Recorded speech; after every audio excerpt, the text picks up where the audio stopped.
그런 게 좋은데? 예, 예. 이 축구 보면서 이렇게 가슴이 떨리는 건 처음이야. 감사합니다. 돌아버리겠다. 원래는 몇 대 몇으로 예상한 거예요? 그 경기 나가기 전에 네. 저는 사실 2대 Yes, Alhamdulillah, Shin Tae-yong datang tepat waktu. Shin Tae-yong tiba di Jakarta, gantikan Patrick Kluivert. Siap persembahan tiket Piala Dunia untuk publik tanah air.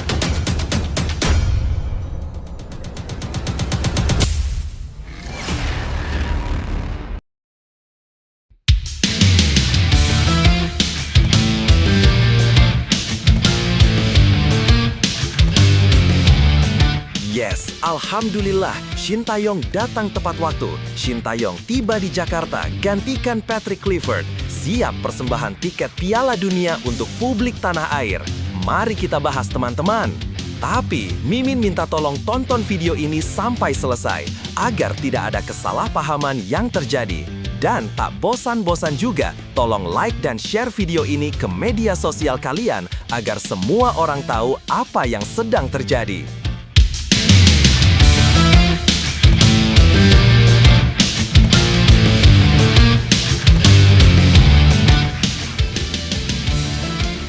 Sebelumnya diberitakan, Patrick Kluivert telah menukangi timnas Indonesia dalam 6 pertandingan internasional, mulai dari kualifikasi Piala Dunia 2026 hingga laga uji coba FIFA Matchday.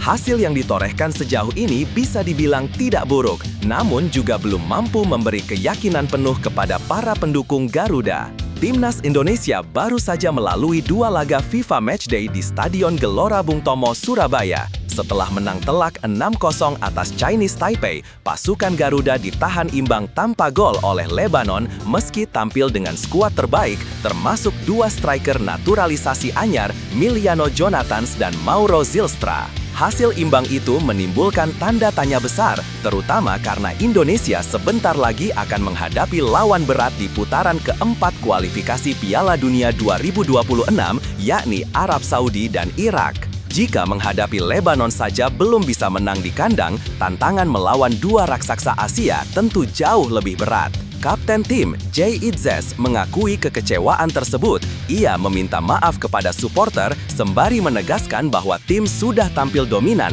hanya kurang beruntung di penyelesaian akhir. Sementara itu, Ketua Umum PSSI Erick Thohir mencoba meredam kritik dengan mengingatkan bahwa konsistensi formasi dan pola permainan mulai terbentuk, yang penting untuk fondasi jangka panjang. Meski demikian, tekanan jelas tertuju pada Kluivert. Dengan ekspektasi tinggi yang dipikul skuad Garuda, para penggemar berharap kemenangan bisa menjadi harga mati, apalagi menjelang fase krusial kualifikasi. Sejak resmi menggantikan Shin Tae-yong pada Januari lalu, Kluivert telah memimpin 6 laga. Debutnya berakhir pahit setelah kalah 1-5 dari Australia di Sydney. Namun, ia kemudian membalasnya dengan 2 kemenangan tipis, 1-0 atas Bahrain dan China di Jakarta. Sayangnya, pada laga pamungkas putaran ketiga Grup C, Indonesia dihajar Jepang 6-0. Beruntung, posisi 4 klasemen cukup untuk membawa Garuda melangkah ke babak berikutnya. Setelah itu, 2 laga uji coba di Surabaya menjadi bahan evaluasi terbaru, kemenangan 6-0 atas Chinese Taipei dan hasil imbang kontra Lebanon. Dari rangkaian hasil tersebut, terlihat bahwa Indonesia mampu menang meyakinkan atas tim lemah, tetapi masih kesulitan menghadapi lawan yang lebih solid. Nah, sebelum lanjut mendengar berita ini, untuk para netizen, keluarkan 1 kalimat pamungkas untuk menanggapi kabar ini. Menurut kalian, dengan skuad yang sangat mewah ini, apakah kalian yakin timnas Indonesia mampu lolos ke Piala Dunia 2026 di bawah asuhan Patrick Kluivert? Atau justru kalian punya pendapat lain? Ayo teman, berikan tanggapan kalian di kolom komentar. Bravo Timnas, bravo Patrick Kluivert, bravo PSSI. Ayo Garuda, buktikan bahwa level kita sudah dunia. Buktikan bahwa kita adalah raksasa Asia. Tiket Piala Dunia harga mati. Di sisi lain, jangan lupa juga 1 kalimat khusus untuk Patrick Kluivert CS yang sedang berusaha keras memajukan sepak bola Indonesia. Silahkan tulis di kolom komentar.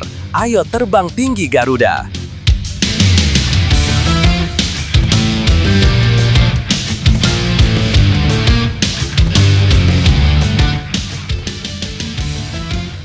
Mari kita lanjut teman-teman. Sejauh ini, catatan Kluivert memang menunjukkan beberapa perkembangan, namun kestabilan permainan serta efektivitas lini serang menjadi pekerjaan rumah besar. Ujian sesungguhnya baru akan terlihat saat menghadapi Arab Saudi di babak kualifikasi berikutnya. Lebih lanjut, situasi timnas Indonesia saat ini bisa dibilang berada di persimpangan. Di satu sisi, ada kemajuan yang ditunjukkan dengan konsistensi formasi dan pola main yang mulai terbentuk di era Patrick Kluivert. Kemenangan besar atas Chinese Taipei memang menunjukkan potensi serangan Garuda ketika melawan tim dengan level di bawah. Namun, hasil imbang melawan Lebanon memperlihatkan bahwa Indonesia masih kesulitan menembus pertahanan lawan yang lebih rapat dan disiplin. Ekspektasi publik tentu sangat tinggi, apalagi putaran keempat kualifikasi Piala Dunia 2026 sudah menunggu dengan lawan sekelas Arab Saudi dan Irak. Rasa khawatir wajar muncul karena kualitas lawan yang jauh lebih kuat dibanding Lebanon. Jika tidak ada perbaikan di lini depan, terutama dalam urusan penyelesaian akhir, maka tantangan ke depan akan semakin berat. Meski begitu, masih ada waktu bagi Kluivert dan timnya untuk membenahi kekurangan. Dukungan penuh dari pemain, pelatih, dan supporter bisa menjadi energi positif untuk menghadapi laga-laga krusial mendatang.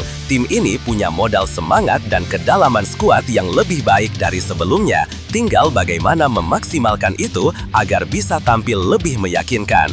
Jangan pernah biarkan satu hasil imbang membuat semangat runtuh. Timnas Indonesia sedang berada di jalan panjang menuju panggung dunia, dan setiap pertandingan adalah pelajaran berharga. Lawan kuat yang menanti bukan untuk ditakuti, melainkan untuk membuktikan bahwa Garuda bisa terbang lebih tinggi. Ingat, tim ini bukan hanya mewakili 11 pemain di lapangan, tetapi juga doa dan dukungan jutaan rakyat Indonesia. Selama masih ada kerja keras, tekad dan keyakinan, tidak ada yang mustahil untuk dicapai. Kekurangan yang terlihat sekarang bisa menjadi cambuk untuk bangkit lebih tangguh. Untuk para pemain, jangan ragu percaya pada kemampuan sendiri. Setiap keringat yang jatuh di lapangan adalah bukti perjuangan yang tidak akan sia-sia. Untuk para supporter, tetaplah berdiri di belakang tim dengan dukungan dan semangat, karena energi itu bisa menjadi kekuatan tambahan bagi mereka di lapangan. Garuda mungkin belum sempurna, tapi dengan tekad dan persatuan, mimpi besar menuju Piala Dunia bisa diwujudkan.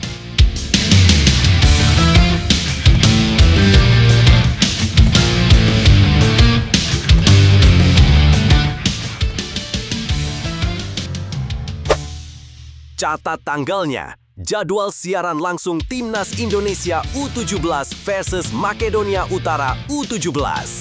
Timnas Indonesia U17 dijadwalkan menghadapi Makedonia Utara U17 pada Sabtu 13 September 2025. Pertandingan uji coba ini akan berlangsung di Sofia, Bulgaria pukul 21.30 WIB dan disiarkan langsung. Garuda Asia, julukan Timnas U17 sedang menjalani pemusatan latihan di Bulgaria sejak 1 September hingga 14 September 2025. Agenda ini dipersiapkan sebagai langkah awal menuju Piala Dunia U17 2025 di Qatar yang akan berlangsung pada 3 hingga 27 November mendatang.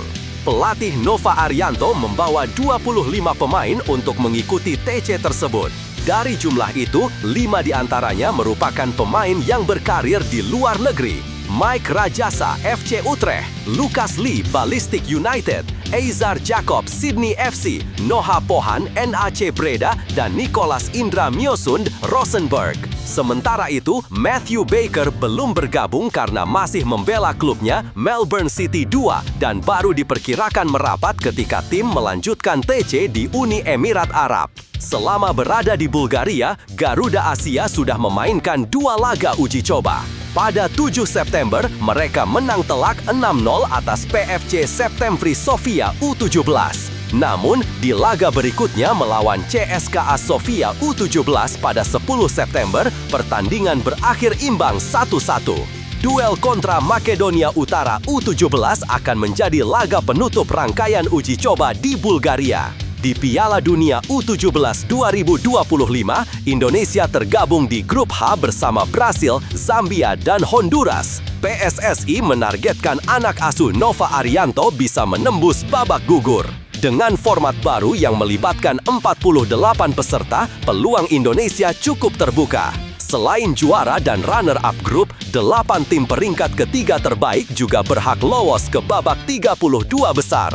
Minimal 4 poin dinilai cukup untuk membawa Garuda Asia melangkah lebih jauh. Lebih lanjut, situasi yang dihadapi Timnas Indonesia U17 saat ini bisa dibilang cukup positif. Persiapan lewat pemusatan latihan di Bulgaria memberi kesempatan besar bagi pemain untuk merasakan atmosfer sepak bola Eropa menghadapi lawan-lawan yang punya karakter permainan berbeda. Hasil uji coba sejauh ini juga menunjukkan progres, mulai dari kemenangan besar hingga laga imbang yang menantang mental pemain muda kita. Menariknya, ada 5 pemain abroad yang turut bergabung. Kehadiran mereka tentu bisa menambah warna dan kualitas dalam tim, apalagi jika dikombinasikan dengan pemain lokal yang sudah terbiasa dengan gaya permainan di Indonesia. Meski begitu, konsistensi akan menjadi kunci. Hasil imbang melawan CSKA Sofia memperlihatkan bahwa masih ada aspek yang harus diperbaiki, baik dari segi penyelesaian akhir maupun disiplin bertahan. Target lolos fase gugur Piala Dunia U17 cukup realistis. Format kompetisi yang memungkinkan tim peringkat 3 terbaik melaju memberi peluang tambahan bagi Garuda Asia. Namun, melawan tim seperti Brasil jelas bukan perkara mudah. Di sisi lain, menghadapi Zambia dan Honduras bisa jadi kesempatan emas untuk mencuri poin penting. Secara keseluruhan, persiapan ini sudah mengarah ke jalur yang tepat. Uji coba melawan Makedonia Utara U17 akan menjadi tolak ukur terakhir sebelum beranjak ke tahap berikutnya. Dukungan penuh dan kepercayaan dari publik sepak bola Indonesia akan sangat berarti bagi para pemain muda agar tampil lebih percaya diri di panggung dunia. Garuda Asia sedang menempaki jalan penting menuju panggung dunia. Perjalanan ini tentu tidak mudah, ada tantangan, ada tekanan, bahkan mungkin keraguan. Namun, setiap langkah, setiap keringat, dan setiap laga uji coba adalah bagian dari proses untuk menjadi lebih kuat. Jangan takut gagal, karena kegagalan hanyalah batu loncatan untuk mencapai kemenangan. Ingat bahwa kalian bukan hanya bermain untuk diri sendiri, tetapi juga membawa harapan jutaan orang Indonesia yang percaya dan bangga pada perjuangan kalian. Setiap kali mengenakan seragam dengan lambang Garuda di dada, tanamkan keyakinan bahwa kalian mampu. Lawan boleh lebih besar, lebih berpengalaman, bahkan lebih ditakuti. Tetapi semangat dan tekad tidak bisa diukur dengan nama besar. Percayalah pada kerja keras, saling dukung di lapangan, dan terus berjuang tanpa menyerah. Dengan mental baja dan hati yang penuh keberanian, mimpi untuk melangkah jauh di Piala Dunia U17 bukanlah hal mustahil. Garuda Asia terbanglah setinggi-tingginya. Indonesia ada di belakangmu. FIFA ubah jadwal. Timnas Indonesia bisa tanding 4 kali di Oktober 2026. Federasi Sepak Bola Dunia FIFA resmi melakukan perubahan pada kalender internasional mulai tahun 2026. Salah satu aturan baru yang ditetapkan adalah penghapusan FIFA Matchday di bulan September. Keputusan ini diambil karena agenda pertandingan internasional di bulan tersebut dianggap mengganggu jalannya kompetisi klub, khususnya di Eropa, yang biasanya baru berjalan 2 hingga 3 pekan. Sebagai gantinya, FIFA memperpanjang jadwal FIFA Matchday pada Oktober. Jika sebelumnya hanya berlangsung sekitar 9 hari, kini periode tersebut ditambah menjadi 16 hari. Dengan aturan baru ini, setiap negara memiliki kesempatan untuk memainkan hingga 4 laga internasional di bulan Oktober.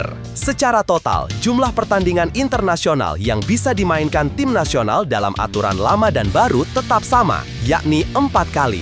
Bedanya, klub-klub kini mendapat ruang lebih lega untuk membangun ritme permainan di awal musim sebelum pemainnya kembali dipanggil membela negara. Potensi Timnas Indonesia undang lawan besar. Bagi Timnas Indonesia, perubahan ini membuka peluang untuk menggelar pertandingan uji coba bergengsi Sejak menghadapi Argentina pada Juni 2023 lalu, skuad Garuda belum lagi menjamu tim besar dunia karena padatnya jadwal kualifikasi Piala Dunia 2026 zona Asia. Namun, pada Oktober 2026, timnas Indonesia dipastikan tidak memiliki agenda kualifikasi karena Piala Dunia sudah selesai digelar pada Juni-Juli 2026. Sementara untuk Piala Asia 2027, tiket putaran final sudah diamankan. Kondisi ini memberi peluang bagi PSSI untuk mengundang tim-tim top dunia datang ke Jakarta. Ketua Umum PSSI, Erick Thohir, sebelumnya juga telah menandatangani nota kesepahaman MOU dengan Federasi Sepak Bola Belanda, KNVB. Isi kerjasama tersebut mencakup rencana uji coba antara timnas Indonesia dan Belanda, baik di level senior, usia muda, hingga tim wanita. Selain Belanda, PSSI juga berpeluang menjajaki kerjasama dengan negara-negara besar lainnya. Kesempatan itu akan semakin terbuka jika Indonesia berhasil lolos ke Piala Dunia 2026. Saat ini, skuad Garuda asuhan Patrick Kluivert hanya berjarak 2 pertandingan dari tiket ke turnamen terbesar dunia tersebut. Indonesia dijadwalkan menghadapi Arab Saudi pada 9 Oktober 2025 dan Irak pada 12 Oktober 2025 di babak keempat kualifikasi zona Asia. 2 kemenangan di laga tersebut akan memastikan sejarah baru bagi sepak bola nasional. Lebih lanjut, perubahan kalender internasional yang dilakukan FIFA sebenarnya cukup masuk akal. Menghapus FIFA Matchday di bulan September akan membantu klub-klub, terutama di Eropa, agar tidak kehilangan pemain inti mereka ketika kompetisi baru saja dimulai. Dengan begitu, klub punya ruang lebih baik untuk membangun kekompakan dan ritme permainan di awal musim. Bagi timnas Indonesia, aturan baru ini bisa menjadi keuntungan besar. Pada Oktober 2026 nanti, ketika tidak ada lagi agenda kualifikasi, Garuda justru punya kesempatan untuk menjajal kekuatan lawan-lawan besar dunia. Apalagi PSSI sudah menjalin kerjasama dengan KNVB yang membuka peluang uji coba melawan Belanda, baik di level senior maupun kelompok umur. Jika Indonesia berhasil lolos ke Piala Dunia 2026, peluang mengundang tim top dunia akan semakin terbuka lebar. Situasi ini bisa menjadi momen emas untuk mengangkat level sepak bola nasional sekaligus memberi pengalaman berharga bagi pemain.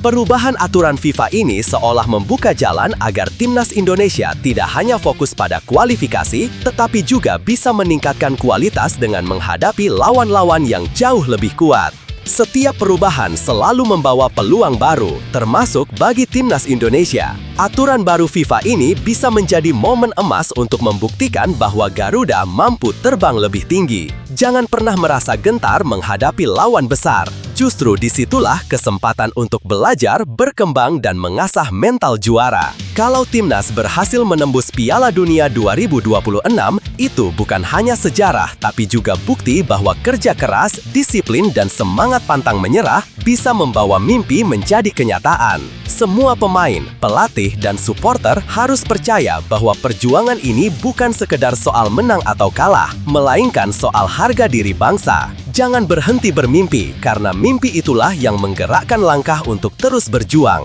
Selama ada keyakinan, semangat, dan doa bersama, Garuda bisa membuktikan diri di panggung dunia. Erick Thohir hentikan program naturalisasi. 4 pemain top Eropa batal bela timnas Indonesia. Ketua Umum PSSI Erick Thohir memastikan bahwa proses naturalisasi pemain untuk timnas Indonesia sudah ditutup. Keputusan ini membuat sejumlah nama besar yang sebelumnya dikaitkan dengan Garuda dipastikan batal membela Merah Putih pada babak keempat kualifikasi Piala Dunia 2026 zona Asia. Menurut Erick, skuad timnas Indonesia saat ini sudah memiliki keseimbangan yang ideal antara pemain lokal dan keturunan. Kehadiran Mauro Zylstra serta Miliano Jonathans yang baru saja resmi bergabung dianggap menjadi pelengkap penting di tim. Kedua pemain muda ini memiliki darah Indonesia dari jalur kakek neneknya dan akan memperkuat Garuda di laga-laga berikutnya. Tak hanya itu, ada juga Adrian Wibowo, gelandang 22 tahun yang tumbuh besar di Amerika Serikat dengan latar belakang keluarga asal Surabaya. Erick menilai kombinasi pemain diaspora seperti Adrian, Marten Paes, Jay Itzes hingga Emil Audero Mulyadi menjadikan timnas semakin solid karena berasal dari berbagai kompetisi top dunia. Menurut saya, tambahan pemain sudah tidak diperlukan lagi. Tim ini sudah terisi penuh dengan kualitas dari berbagai liga dan negara, ujar Erick Thohir. Dengan dihentikannya program naturalisasi, setidaknya 4 pemain yang sebelumnya digadang-gadang sebagai grade A batal memperkuat timnas Indonesia. 1. Jayden Oosterwolde. Bek milik Fenerbahce ini memiliki darah Indonesia, Belanda, Suriname. Meski sempat didekati PSSI, Oosterwolde menolak karena masih ingin memperkuat Belanda. 2. Jairo Riedewald. Gelandang Royal Antwerp ini sempat diumumkan Erick Thohir akan segera dinaturalisasi. Namun, proses tersebut terhenti lantaran ia sudah pernah tampil bersama timnas senior Belanda sebanyak 2 kali, sehingga statusnya tidak memungkinkan. 3. Pascal Struijk. Pemain Leeds United di Premier League ini lama masuk dalam radar PSSI. Namun, Struijk tampaknya masih menunggu peluang untuk dipanggil timnas Belanda. 4. Miljan Manhoef. Winger Stoke City berdarah Indonesia juga sempat menjadi target utama. Akan tetapi, dengan pintu naturalisasi ditutup, ia belum bisa mengenakan seragam Garuda. Erick menegaskan bahwa fokus PSSI sekarang bukan lagi menambah pemain keturunan, melainkan mengoptimalkan skuad yang sudah ada. Dengan komposisi yang semakin matang, timnas Indonesia diharapkan bisa bersaing lebih baik di panggung internasional, khususnya dalam kualifikasi Piala Dunia 2026. Lebih lanjut, situasi ini menunjukkan bahwa PSSI mulai menata arah pembangunan timnas Indonesia dengan lebih jelas. Keputusan Erick Thohir menutup pintu naturalisasi baru sebenarnya bisa dipandang sebagai langkah berani sekaligus tegas. Selama ini, isu naturalisasi sering menimbulkan pro dan kontra. Ada yang menilai perlu untuk meningkatkan kualitas, tapi ada juga yang khawatir jati diri tim menjadi hilang. Dengan menghentikan program tersebut, berarti PSSI percaya bahwa komposisi tim saat ini sudah cukup kuat. Kehadiran pemain diaspora yang berkarir di liga top dunia dipadukan dengan pemain lokal yang terus berkembang bisa menciptakan keseimbangan yang sehat. Ini juga memberi pesan bahwa kesempatan bermain untuk timnas tidak hanya mengandalkan naturalisasi baru, tetapi lebih kepada pembinaan dan pemanfaatan potensi yang sudah ada. Meski begitu, konsekuensinya cukup besar. Indonesia harus rela kehilangan peluang mendatangkan pemain berkelas Eropa seperti Jayden Oosterwolde atau Pascal Struijk yang levelnya sudah terbukti. Namun, jika dilihat dari sisi jangka panjang, keputusan ini bisa membangun fondasi yang lebih kokoh karena fokus diarahkan pada kontinuitas tim, bukan hanya jalan pintas lewat naturalisasi. Ini adalah ujian penting. Apakah dengan skuad yang ada, Indonesia mampu bersaing di level tinggi? Jika berhasil, keputusan ini akan dipandang sebagai langkah visioner. Kalau gagal, kritik pasti datang karena dianggap melepas peluang besar. Namun, terlepas dari itu, sikap tegas Erick Thohir menunjukkan adanya konsistensi arah pembangunan timnas. Perjalanan timnas Indonesia saat ini adalah bukti bahwa mimpi besar tidak selalu harus ditempuh dengan jalan pintas. Kita sudah punya skuad yang diisi pemain berbakat, baik dari dalam negeri maupun diaspora yang berkarir di liga top dunia. Ini adalah kesempatan untuk menunjukkan bahwa Garuda mampu terbang tinggi dengan kekuatan yang sudah ada. Motivasi terbaik untuk para pemain adalah menyadari bahwa mereka sedang menuliskan sejarah baru. Bermain bukan hanya untuk menang, tetapi juga membawa harapan jutaan rakyat Indonesia. Tekanan pasti ada, tapi justru dari tekanan itu lahir mental juara. Bagi para supporter, dukungan tanpa henti adalah bahan bakar terpenting. Ketika tim kalah, beri semangat. Ketika tim menang, rayakan dengan bangga. Keyakinan kolektif bahwa Indonesia bisa bersaing di level dunia akan menjadi energi besar yang mendorong tim ini terus berkembang. Jangan takut gagal, karena dari setiap kegagalan akan lahir pelajaran. Jangan cepat puas, karena dari setiap kemenangan harus lahir tekad lebih kuat. Saatnya percaya bahwa Garuda mampu membuktikan diri di kancah dunia. Media Korea soroti kondisi timnas Indonesia, supporter kangen Shin Tae-yong. Perjalanan timnas Indonesia di bawah arahan Patrick Kluivert mendapat perhatian luas, tak hanya dari publik tanah air, tetapi juga dari media asing termasuk Korea Selatan.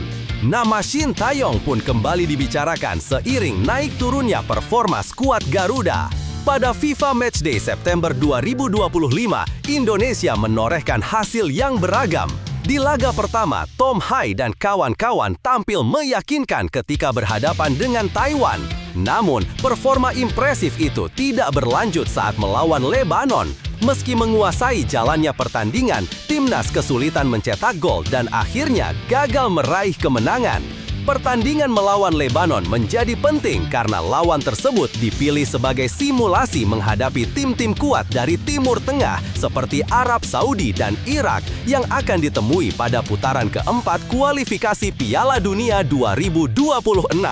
Di saat bersamaan, hasil buruk juga datang dari level U23. Tim asuhan Gerald Van Nenberg gagal melaju ke putaran final Piala Asia U23 2026 setelah hanya mengumpulkan 4 poin dari 3 pertandingan.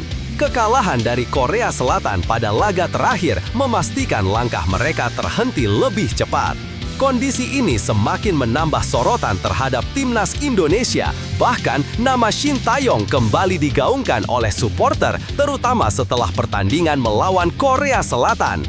Seruan tersebut menandakan adanya kerinduan publik pada sosok pelatih asal Korea Selatan yang kini menangani klub Ulsan HD.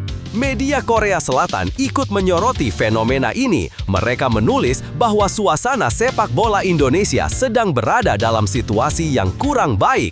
Fans dianggap masih membandingkan taktik, hasil, bahkan bahasa tubuh Patrick Kluivert dengan Shin Tae-yong. Kritik terhadap Kluivert pun semakin deras, terutama setelah kekalahan dari Jepang. Star News Korea melaporkan bahwa banyak penggemar Indonesia masih merindukan Shin Tae-yong. Mereka terus menyebut namanya dalam berbagai kesempatan, seolah sulit melepas bayangan pelatih yang pernah membawa Garuda ke level lebih baik. Lebih lanjut, situasi yang sedang dihadapi timnas Indonesia memang cukup berat. Perubahan pelatih dari Shin Tae-yong ke Patrick Kluivert membuat publik menaruh ekspektasi tinggi, namun hasil di lapangan belum sepenuhnya memuaskan. Wajar jika ada kerinduan terhadap Shin Tae-yong karena ia meninggalkan jejak yang cukup besar bagi sepak bola Indonesia. Meski demikian, membandingkan terus-menerus hanya akan menambah tekanan bagi pelatih baru dan pemain. Kluivert butuh waktu untuk membangun sistem dan adaptasi, apalagi lawan yang dihadapi Indonesia di level Asia sangat tangguh. Kritik boleh saja dilontarkan, tetapi sebaiknya disertai dukungan agar tim tidak kehilangan motivasi. Perjalanan menuju Piala Dunia dan turnamen lain masih panjang, dan hanya dengan kebersamaan, kesabaran, serta dukungan positif, timnas Indonesia bisa berkembang lebih kuat. Jangan pernah kehilangan keyakinan pada Garuda di dada. Setiap perjalanan besar pasti melewati masa sulit, termasuk saat ini, ketika tim masih mencari bentuk terbaik di bawah pelatih baru. Ingat bahwa kritik boleh ada, tapi dukungan jauh lebih berarti untuk membangkitkan semangat pemain di lapangan. Bagi para pemain, setiap pertandingan adalah kesempatan untuk membuktikan diri dan menuliskan sejarah baru. Jangan takut dengan kegagalan, karena justru dari situlah lahir kekuatan dan mental juara. Bagi supporter, doa dan dukungan kalian adalah energi yang tidak terlihat tapi sangat terasa. Teruslah bersatu karena timnas Indonesia tidak hanya milik 11 pemain di lapangan, melainkan milik seluruh bangsa. Bersama-sama, mari jadikan setiap sorokan dan dukungan sebagai bahan bakar agar Garuda bisa kembali terbang tinggi.